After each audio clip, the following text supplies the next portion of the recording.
So 18 to 35-year-olds are his majority audience, and they tune in for him for understanding of the news. Yeah. Now, I would say if you ask Jon Stewart, should people count on your broadcast to understand the news? He would probably say no. I'm just trying to entertain people. Yeah. But people are getting their concept of the news. But the other thing is I considering the fact that I think with Stewart, I mean, it depends on your point of view whether you think he was taking some kind of a liberal stance or a conservative stance on it. But basically, he just kind of slammed Kramer because Kramer is like a stock guy. He's he's got a TV show, radio, whatever show on one of the networks, and CNBC, which is for business, right? Primarily. Yeah. And people don't know that he used to be the neighbor across the hall from Jerry Seinfeld. Remember that? Yeah. Yeah. Yeah.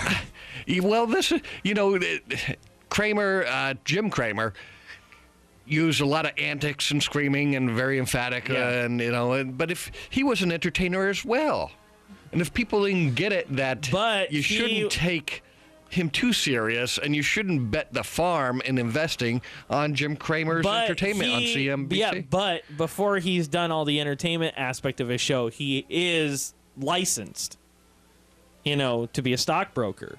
So there is an air of credibility. So people do take what he says to, seriously. And he gave bad advice and didn't see the crash coming, and people lost money and blaming him. And Stewart just kind of ripped into him, and probably really not just him, but a lot of financial experts going like, you guys saw this coming.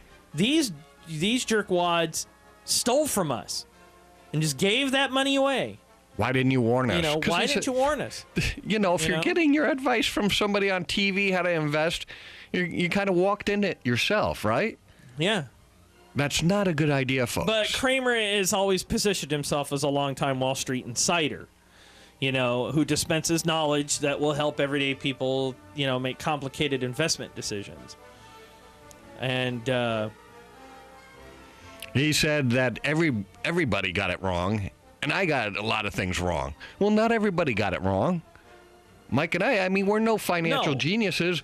Well, we saw it coming a year before it hit. But who listens to us? No, right? Nobody listens to us. That's the problem. We're not on CNBC and giving out financial advice. In the end, the two seem to agree that Kramer said, "I'm sorry," and he's like, go out there and and stop doing that crap.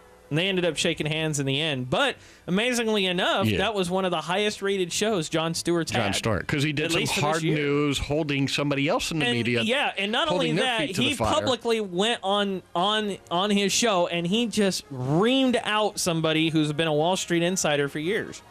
And I mean, he didn't hold back. And he was showing the kind of emotion and anger that we've all had. In the end, though, folks, you are responsible for your own dealings, your own investments. True. Be conservative with your money. And we talked about... your due diligence. Yeah. Madoff, who took everybody for $65 billion, If a deal seems too good to be true, it is. Probably is. It is. Be conservative with your dealings, with your money. Don't take advice from people on TV. Remember, folks, unless it's the lottery, there is no such thing as a get-rich-quick scheme.